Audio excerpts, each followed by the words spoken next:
So here we have another double parsha, Parshas Matos and Maasei, which are, at least in Chutz La'aretz, almost always together. Not always, but almost always. And it includes that the Rebbeinu Shalom tells Moshe Rabbeinu to tell the Klal Yisrael to go ahead and to take revenge against the country of Midian, because it was Midian that went ahead and in Parshas Balak that they went ahead and were Mizaneh. They created an act of immorality with the Benos Midian, and therefore now is the time to go ahead and to take revenge against them. And therefore they sent out an army, 1,000 people per Shevet, 12,000 people. Vayishlach Oisam Moshe elaf lamata latzava Oisam, the army of 12,000, Ves Pinchas ben Elazar hakahen latzava. And who was to lead the people? Pinchas. Why Pinchas? So Rashi comments, Oisam ves Pinchas, Magid shaya Pinchas shokol k'neged kulam. Umedei ma holach Pinchas v'loy holach Elazar. One would think that the Kohen Gadol, the holiest man in Klal Yisrael, he should be the one to lead people into the battle. Omar Kadosh Baruch Hu, Misha Hischel b'mitzvah sh'arges Kozbi b'atzur yigmor. So Rashi cites three reasons why Pinchas and not Elazar. Rashi says because he was the one that killed that Midianite woman, and therefore he was the maskal b'mitzvah, a maskal b'mitzvah b'gamor. And Rashi cites two other reasons. But I saw a very interesting comment from Rabbi Sternbuch Shlita from Eretz Yisrael. The last reason that Rashi gives of why he chose Pinchas is because he was called Mashuach Melchama. Now, we know in Klal Yisrael there's something called the Kohen Gadol. We know something called the Sgan Kohen Gadol, the Vice Kohen Gadol. But there's another special job for the Kohen. It's called Mashuach Melchama.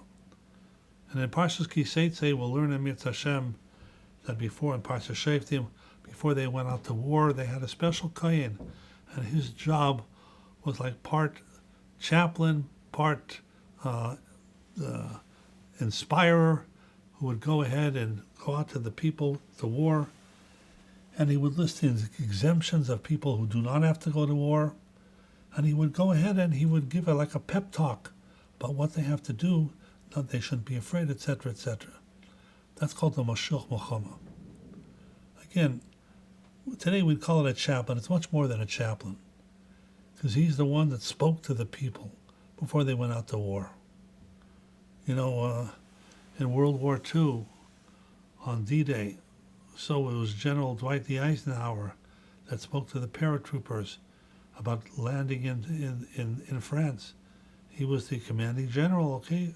So he was the person that gave those speeches. And of course, Winston Churchill, he gave the speeches to the British people. But in Yiddishkeit, the person that goes out to war is somebody called the Mashuach Melchama, which means he's anointed as the Kohen that goes out to war. So Sternbuch points out an interesting anomaly. The halacha is, and this is the practice, that when the Kohen Gadol dies, his son takes over his job. And when he dies, his son takes over.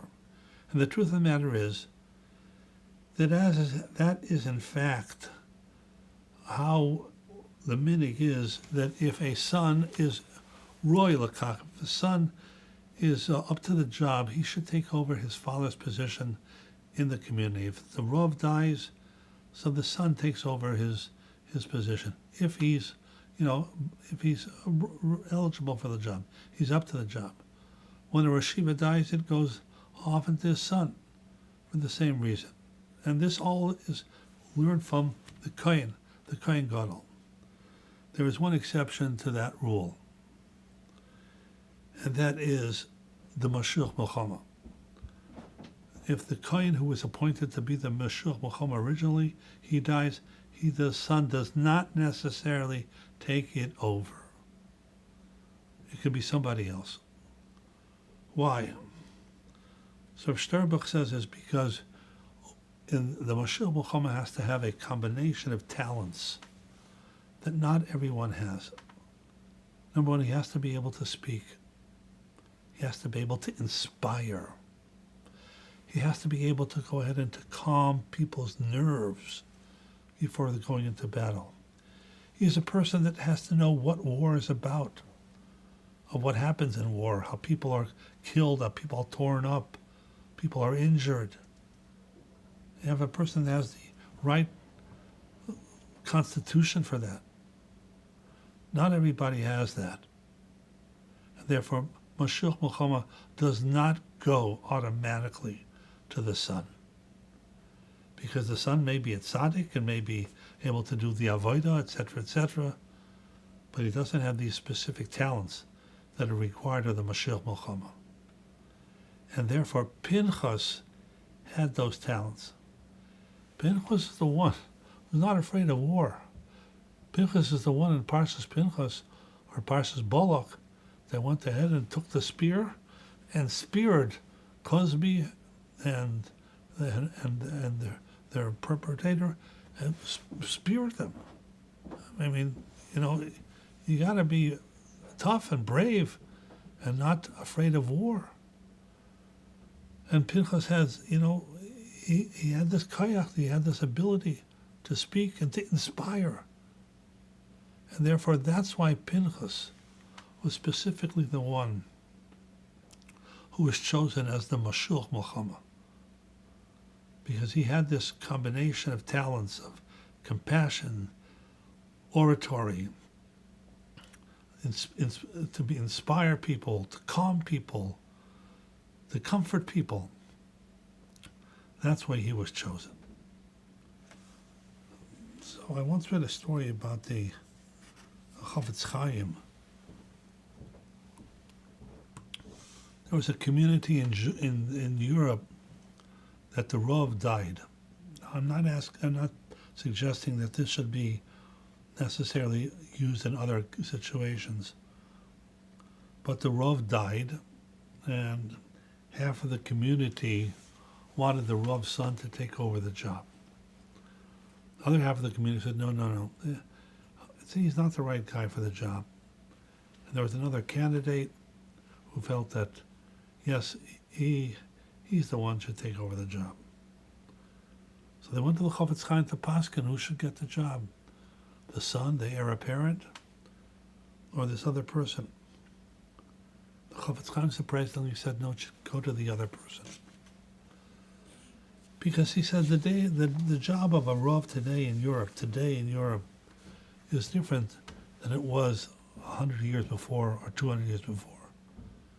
In those days, the job of the Rav was what? To give the Shabbos Hagadol drasha, to give the Shabbos Shuvah drasha, and to paskin shilas. And sometimes in a community that had a dying, wasn't even to paskin shilas. But his job was not about inspiring or keeping people inspired for Yiddishkeit. But the Chafetz Chaim says today, in his day, there are so many forces trying to pull Jews apart, take out Jews from their communities.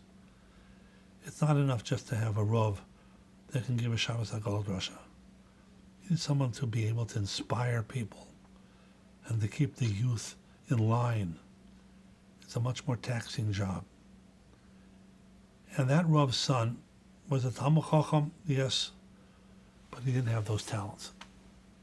So today, says the Chafetz Chaim, we have to have a person that can lead the community, can keep the community together, can inspire them to be medaktik b'mitzvahs, and that doesn't necessarily go me'av leben, from father to son.